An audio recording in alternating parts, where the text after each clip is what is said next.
Welcome to The Explainer. Today, we're diving into one of the most intense power plays you'll ever read about. It's a divine showdown from the book of Exodus, where an entire empire is brought to its knees, and it all hinges on the stubborn will of just one king. And right from the very beginning, the source text tells us exactly why this story is so important. See, it's not just a list of crazy things that happened.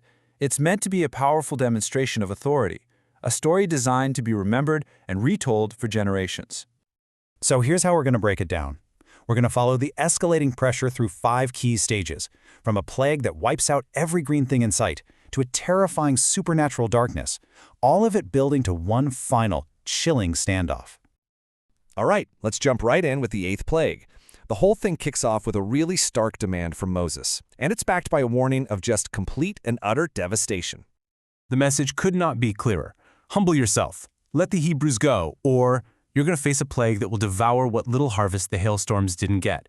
We're talking about nothing less than a total agricultural collapse. Now this is where it gets really interesting, because the pressure on Pharaoh, it isn't just coming from the outside anymore. For the very first time, it's coming from inside his own court. I mean, his own officials can see the writing on the wall. They're literally pleading with him, basically asking, "Don't you get it? Egypt is already ruined." It's this desperate attempt to make him face reality before it is well and truly too late. So Pharaoh, feeling the heat, tries to compromise. He offers a partial release. Just the men can go worship. But Moses' position? Totally non-negotiable. The entire community has to be freed. Every man, woman, child, and even their animals. It's all or nothing. And with that, Pharaoh's attempt to bargain just completely fails. And this right here, this illustrates this tragic, predictable cycle that just keeps playing out. A demand is made, Pharaoh refuses or tries to bargain, a terrible consequence is unleashed, and then, and this is the key part, comes the reversal. So the negotiation has failed, and the command is given. An east wind starts blowing, and it doesn't stop, all day and all night.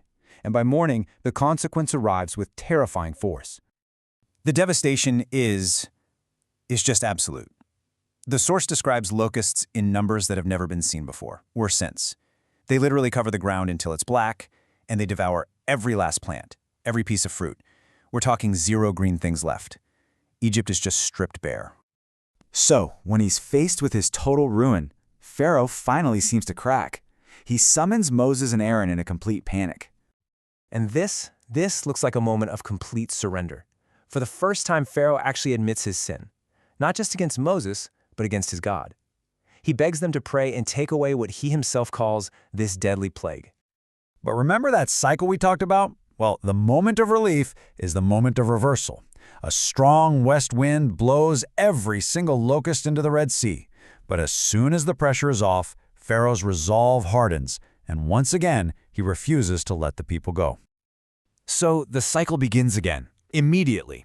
But this time, the plague isn't about destroying the land. It's about destroying the mind. And it is so much more terrifying. Now you have to understand, this wasn't just an absence of light, like a storm cloud or a moonless night. The text describes something way scarier.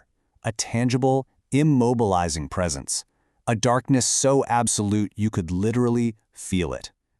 For 3 whole days, the entire nation of Egypt is paralyzed. No one could see anyone else. No one could even move from their spot. It's a plague of sensory deprivation and complete isolation. The only exception? The Israelites. The text says they had light where they lived. And that suffocating darkness brings us to the final confrontation. After 3 days of it, a desperate Pharaoh summons Moses one last time.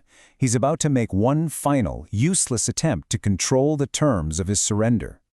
So Pharaoh concedes more than he ever has before. The people, even the women and children, can go, but he just has to hold one thing back as the final piece of leverage, the livestock. Moses' rejection is immediate and total. He argues they don't know what sacrifices God will require, so not a single hoof can be left behind. And that's it. That's the breaking point. The negotiation completely fails. Pharaoh, just enraged and completely unwilling to bend any further, breaks off all contact and issues a direct death threat. So what happens next? I mean, this is the climax of the whole standoff. Pharaoh has drawn a line in the sand, threatening death if Moses ever dares to show his face again. What do you do? Moses agrees, and his response is so calm, so simple, but it carries this chilling finality. By agreeing never to see Pharaoh again, he's signaling that the time for talks, the time for warnings, it's all over, and he's setting the stage for one final unspoken consequence that's yet to come.